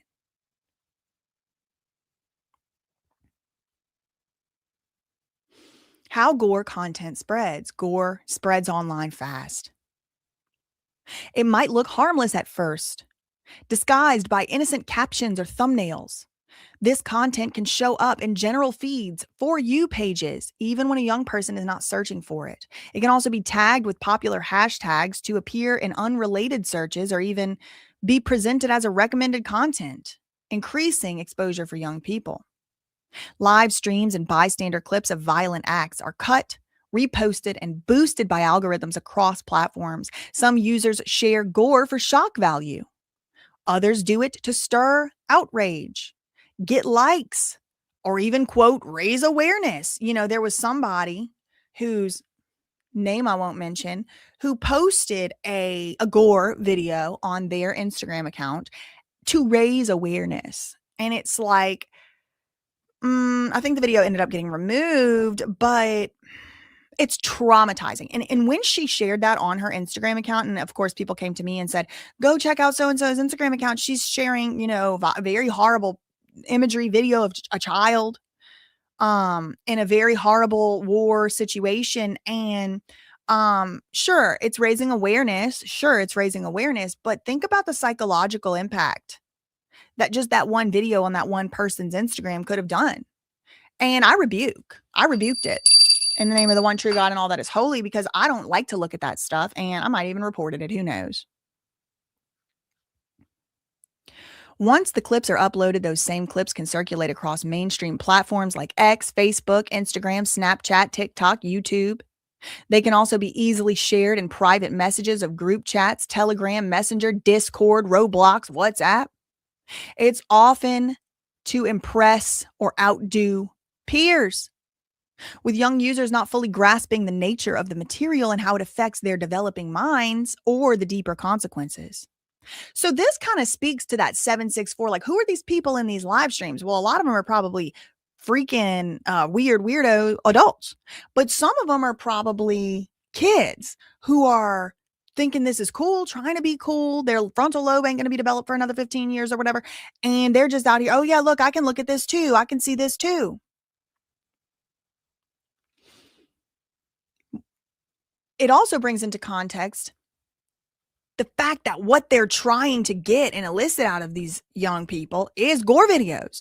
They're trying to get them to harm themselves on camera, on live stream. They record them, they blackmail it with them. But what else do they do with those videos? Could it be the case they're selling it? Could it be the case they're sharing it elsewhere? Could it be the case that there's a whole entire black market for this type of stuff? I don't know. I'm just asking, just wondering. Copies of these videos persist even when one upload is removed. Others can reappear through private groups, cross posts, or by slipping through search loopholes. While many online platforms have systems to block gore and extreme violence, altered copies make it more difficult for platforms to detect and remove. This becomes a classic game of whack-a-mole. There's also dedicated websites to this with searchable libraries sorted by categories. This has evolved into fringe social networks. The less mainstream, often hidden platforms for sharing extreme content have features such as follower tools, chat, and recommendation loops. Such features can further amplify the reach and impact of this material. Many of these gore sites operate within permissive hosting environments using complex hosting arrays. So this is basically saying this is not black web, dark web. This is like David said, he saw it on Reddit. While looking for a connection, a sense of belonging, or edgy content. Oh, I just got scalp chills. Because doesn't this describe what David has described his own life being? He was isolated whenever he got pulled out of that public school and put into homeschool in a different state where he didn't grow up. He felt isolated. He said those were some of the hardest years of his life. He was just a kid. He was in 7th grade, whatever. And he was online for most of the day playing games. He felt isolated. He didn't get calls as much from his school friends anymore. Wasn't he looking for a sense of belonging? Wasn't he looking for connection? And all you have to do is look at Tommy and any of David's music videos to know that he's an edgelord. He loves edgy content. He was saying all kinds of edgy things, just trying to be edgy. Ha ha, he, kiki. Some children and young people are targeted by predatory algorithms and steered toward more extreme material and sites. These services churn, and they define churn as when one service disappears, another one pops up. And their clips are frequently pushed back onto mainstream platforms. Why does this matter now? Public fascination with the macabre is not new. What's changed is the scale, the speed, and the reach. Also the saturation of exposure. And everything's in HD now too. Up close, megapixel. Increased use of social media means it's now more likely users will inadvertently come across gore content. High definition footage, yep, reaches personal devices within minutes, is replayable on demand, and sometimes promoted by recommendation systems. With cameras, editing tools, and the internet now bundled into a phone, capturing content, uploading it, and viewing it all happen on the same device. Most social media networks mandate the use of sensitive content warnings or blur filters to shield innocent eyes from such visceral and damaging content. However, with reduced investment in trust in safety teams and technology and slower detection systems, these safeguards often trail behind the rapid spread of viral gore. eSafety's latest research shows 22% of children between the ages of 10 and 17 have seen extreme real-life violence online. 22% between 10 years old and 17. Exposure to gore can harm mental health, particularly with repeated or unexpected viewing whenever someone just sends it to you, and that's what happens in the 764. They just send them stuff to desensitize them. And you know what else this reminds me of? Mr. Beast. Do you remember whenever it was about 2 years ago? All that Mr. Beast stuff, maybe it was 1 year ago, all that Mr. Beast group chat stuff, the Mr. Beast Discord chats, and some of them had Lowly and some of them had this, that. And, I mean, everybody was speculating at that time. Maybe the kids were being desensitized or groomed there. Mr. Beast hired, I think it was Quinn Emanuel, which is Megan Thee Stallion, Megan Pete's law firm, to do a third-party check of the whole thing. He got rid of Ava Chris Tyson. I'm just starting to wonder, was there gore being shared? Was there beheadings being shared in the Mr. Beast Discord? Were kids being, was this happening with Mr. Beast's Discord? And if it was, is he going to be held accountable? Or anybody over there that was sharing it?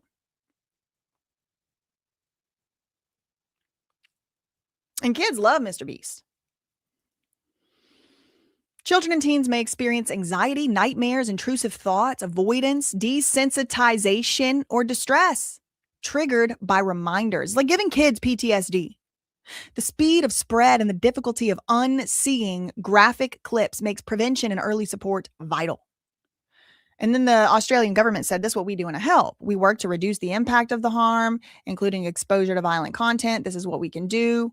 We can require removal, geo-blocking. Y'all can pause this and read this if you want. What parents can do, talk, set up protections, privacy, model healthy habits. If your child is exposed, you can pause here and read. How can schools help? What should tech platforms do?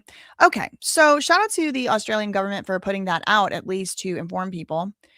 Now, this is not necessarily new, although now more people have these HD devices which can show this to them. Look at this is an ABC News article all the way back from 2014, so like 11 years ago. Nothing grabs our attention like violence, researchers say. If you've seen the movies The Godfather, Fargo, Psycho, chances are you remember. I haven't seen any of those 3 movies. I haven't seen them. Chances are you remember one scene from each of those flicks so vividly that it seems like you watched it just yesterday. A horse's head, a wood chipper, and a shower might refresh your memory, but you probably didn't need any help. However, the scenes just before or immediately after probably faded a long time ago. That's likely one reason movie producers like to cram their films full of gory violence and disgusting scenes, because we can't forget them. Listen to this. But scientists who have been studying bloodshed in the movies find it's more complex than just that. Violence grabs us by the throat and it overwhelms our memory of other scenes. Psychologists at Vanderbilt University found a few years ago that gore and even erotic images, hello, wop, wop, wop, the wopification of everything, they cause a temporary blindness in the moments following the scene. And the researchers at the University of Central Florida and Indiana University have just released a study showing these scenes also wipe out our memory of what happened before the blood hit the walls. But they insist we still love it. Disgust makes us feel bad, but it has functionally evolved over time to compel our attention. It makes a quality of entertainment messages that keep the audiences engrossed and engaged. So they're putting gore and violence in the movies, knowing full well that it makes people's brains react a certain way. Not mine, because I do this. No matter how repugnant the scene is, we sit on the edge of our seats. I don't do that. This is where that quote came from. This is an article that's 11 years old. Scientists studied 482 Germans and people in the United States, concluded that last year, this would have been 2013, that we like gory scenes because it reinforces our hope that in the end, good will triumph over evil. Of course, we don't need scientists to tell us that we aren't going to give up our passion for the darker side of life anytime soon. Box office receipts make that pretty clear, but they're telling us those same scenes can play hardball with our memories, and that raises questions about the reliability of eyewitness accounts of violent events. That's true. That's a great point. The study by Rubin, King, and Lang focuses on things that are quintessentially gross. They include a close-up of a woman. I'm not going to read that. A man. Okay. And throw up, poo-poo. The poo-poo gate. Listen, it's not a coincidence they're putting the poo-poo gate out here on your kids. Like Blippy poo-pooing on his friend. That's not a coincidence. It was absolutely on purpose. It's to mess up your kid whenever one day they come across that video of Blippy doing that, the actor that plays Blippy, and to crisscross their innocent childhood memories with something grotesque and detestable. That's the purpose of it, and I won't be convinced otherwise. The participants didn't have as much trouble dealing with poo-poo and pee-pee unless the human did something disgusting with it, like putting it on their friend, like Blippy did, or the actor that plays Blippy. You know, he was in the Air Force too. Isn't that interesting? They also looked at socio-moral disgust, like racism and child abuse, which evoked a slower response, suggesting participants were trying to think through the situation and not just witness it. The participants, all of whom were college students, had electrodes attached to the various areas of their bodies to measure heart rate, what in the Scientology hell, and other physiological indicators as they watched a movie on a large screen TV set.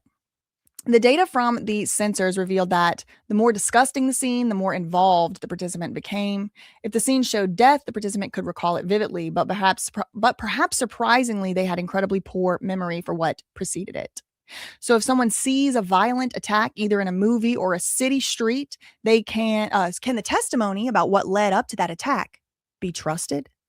Maybe that explains why eyewitness accounts can differ so much. Yeah, well, that was that. Let's see. And then we had the burn cage. Okay, so that was the end of the different separate links that I wanted to show y'all. He was in the air. I think he was in the Air Force. Now let me make sure.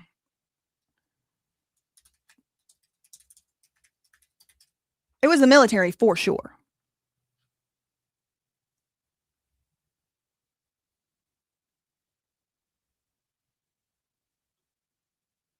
Yeah. Okay. So here is a website called togetherweserved.com.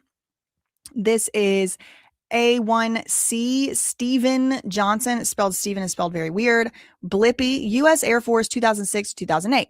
Now, I've been told, and I am not from a military family. Like, my grandpas were in the military. Like, everybody's grandpas were in the military. But, like, it wasn't, like, my parents weren't. I only got no uncles. Like, people, like, in my generation didn't really go to the military. So, I don't really know what, how it works and stuff. But what I'm told and what I've read online, and if you have any Air Force information, please do let me know. There was a 4-year Air Force enlistment requirement in 2006. Like if you joined the Air Force in 2006, you're supposed to stay 4 years. So that would be 2010. But he was only in there for 2 years. Again, I don't know if that's true. I've just read that online.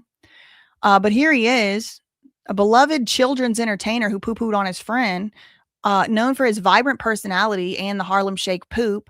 Educational content may not be the first person that comes to mind when thinking about military service. However, before captivating young minds with his videos, he served in the Air Force as a load master. Stephen John is also known by other names, including Stephen Grossman. Look at this name laundering. Steezy Grossman was a pseudonym he used earlier in his career. I did make a Blippy video on this channel if y'all are interested in going back over this story and refreshing your mind. He demonstrated his passion for serving his country from an early age. Born in 1988 in Washington, he grew up with a deep respect for the armed forces, inspired by family traditions and his admiration for those in uniform. His childhood was filled with a sense of curiosity and a strong drive to contribute to his community. After completing high school, he made the pivotal decision to enlist in the U.S. Air Force. He began his military journey as a fresh-faced recruit and quickly proved his dedication to commitment to his duties. He originally dreamed of being a fighter pilot and joined the Air Force in 2006 as a load master for the C-17 Globemaster airplane at the 4th Airlift Squadron. Responsible for properly loading, securing, and escorting cargo and passengers, aircraft loadmasters custom load aircrafts before any flight. Loadmasters ensure cargo is placed in the aircraft in such a way as to prevent overloading, sensitive sections. So he was like a pack. He packed the plane. Okay, got it. Why did he leave the Air Force? Was it to become a psychological operation on your children? No, of course not. No, of course not. Or at least that's not what it says here. He left the Air Force in 2008, citing personal reasons. In an interview with the Daily Mail, he said, I enjoyed being in the military, but I didn't like the idea of eventually having a family and not being with them for months at a time. So I did my term and decided not to reenlist. And again, I don't know if he did do his term because I was told they were supposed to do 4. And he's obviously balding, and that's why he has to wear this hat. And no tea, no shade. Men bald. That's part of it. That's part of growing up. But he's wearing this hat to not show to the children that he's an old man. Like he tries to act like a little boy. It's just freaking weird. I'm grossed out by Blippi in every way. Like stranger danger. I don't like it.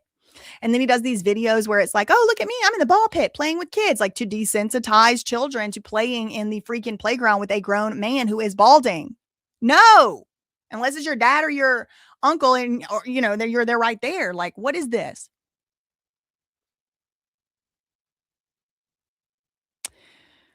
After he got out the military, he went to LA. He dabbled in filmmaking, held a full-time job as a marketing consultant. Of course he did. In 2013, inspiration struck in the form of his 2-year-old nephew.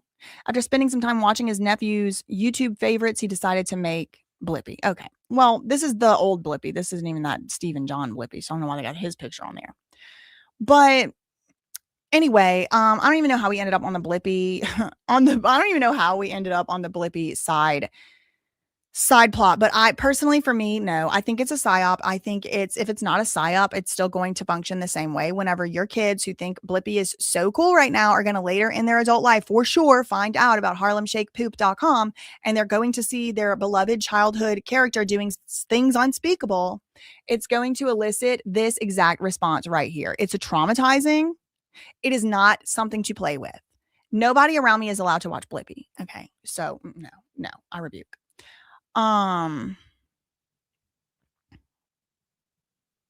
Right. Kinghorn Cat said you cannot just leave the military. You cannot just re-enlist. You can just not re-enlist. That's true, but you can't just decide one day you're done. What type of films did he make? Good question. I did make a video about it, so go check that out. Type in That Surprise Witness Blippi and you will see.